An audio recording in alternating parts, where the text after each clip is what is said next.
Il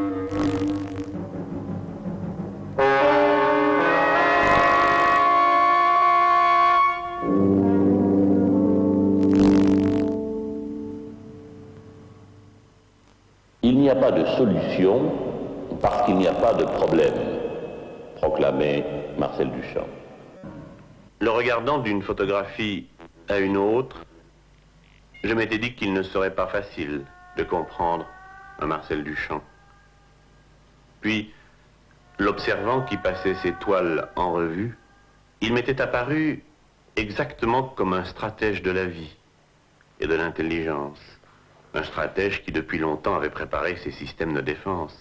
Peut-être même était-il parvenu déjà, en un domaine mental, si lointain d'une autre, qu'il devenait difficile et presque impossible de le rejoindre. Pour m'aider, j'avais alors repensé à ce que m'avaient dit les autres. Et en premier, Jeanne Raynal. Je l'admire beaucoup, car c'est un homme qui, en quelque sorte, s'est laissé mourir pendant sa vie. Il est très en vie, comme vous le savez, mais il a pu regarder ce qui arrivait à son œuvre pendant qu'il vivait, et comme s'il était mort.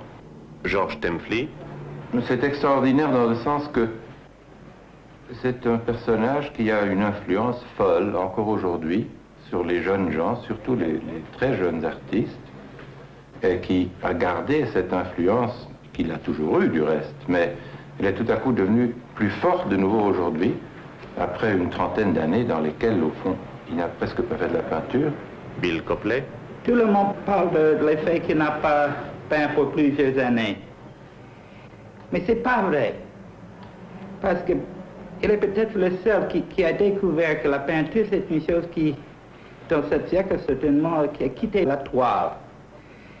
Et peu à peu, Marcel a poussé ça jusqu'au point où son art a quitté la toile et a devenu la vie. En abandonnant la toile, son art est devenu sa propre vie. Sa propre vie, c'est ça.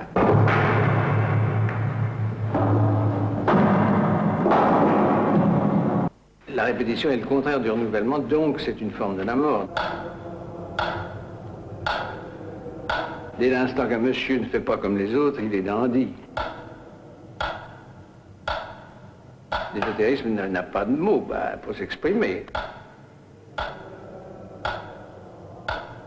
On écrit des livres, mais ça ne veut rien dire.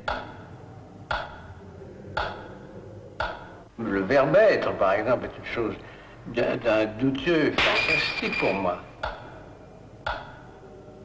Ce n'est pas seulement faire un tableau, c'était faire un geste dans la vie qui était aussi esthétique que le tableau. Et des choses qui m'intéressaient, c'est d'introduire l'humour dans mes productions, n'est-ce pas? Et c'était un humour qui n'était pas un humour pour rire seulement, c'était même pas un humour noir non plus. C'est vraiment un humour qui ajoutait quelque chose de sérieux, si j'ose dire. Alors, vous dites ici, mais je voudrais seulement ajouter qu'en termes de métaphysique populaire, je n'accepte pas de discuter sur l'existence de Dieu, ce qui veut dire que le terme athée, en opposition au mot croyant, ne m'intéresse même pas, non plus que le mot croyant, ni l'opposition de leur sens bien clair. Pour moi, il y a autre chose que oui, non et indifférent. C'est, par exemple, l'absence d'investigation de ce genre. Oui, je ne regrette pas d'avoir écrit ça, c'est toujours valable pour moi, vous savez.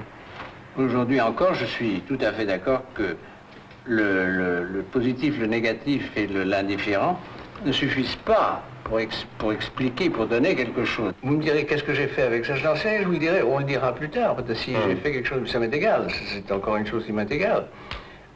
On fait, j'ai pu vivre ce que je voulais, comme je voulais, c'est déjà beaucoup. Il y a tellement de gens qui disent, si au moins j'avais une maison de campagne, ça ne mène à rien du tout, n'est-ce pas?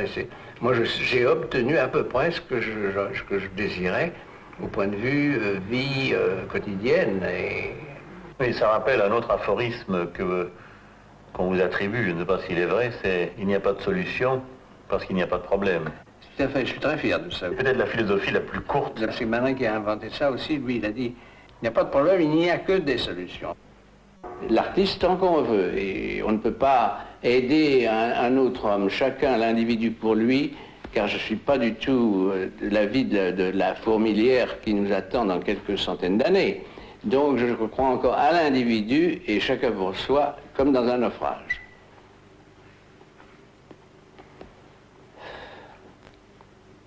C'est le mot de la fin. C'est le mot de la fin.